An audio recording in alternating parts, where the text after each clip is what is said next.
I moved into my new apartment, excited to start fresh. The building was quiet, with only a few tenants.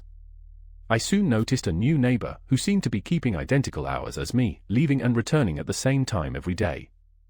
As the days passed, I grew accustomed to seeing my neighbor in the hallway, but I couldn't shake the feeling that something was off. We never spoke, just exchanged brief nods and smiles. One day, I saw my neighbor at the grocery store, buying the exact same items as me. I tried to brush it off as coincidence, but the encounter left me with a lingering sense of unease.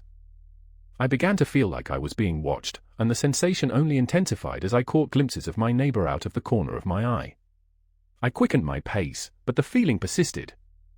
The knock on the door came unexpectedly, and I hesitated before answering. When I opened it, I was met with a face that was identical to mine. My neighbor stood before me, wearing my face like a mask. I tried to step back, but my neighbor mirrored my movements, as if we were two puppets on the same string. The air was thick with an unsettling sense of familiarity.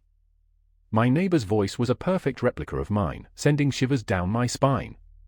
The words that came out of their mouth were my own thoughts, spoken back to me like a dark echo. I felt my sense of identity slipping away, like sand between my fingers. My neighbor's presence was a constant reminder that I was no longer unique, that I could be replicated and replaced. And then, my neighbor's face began to contort, stretching into a twisted grin. I realized that I was staring into the abyss, and the abyss was staring back at me, wearing my own face.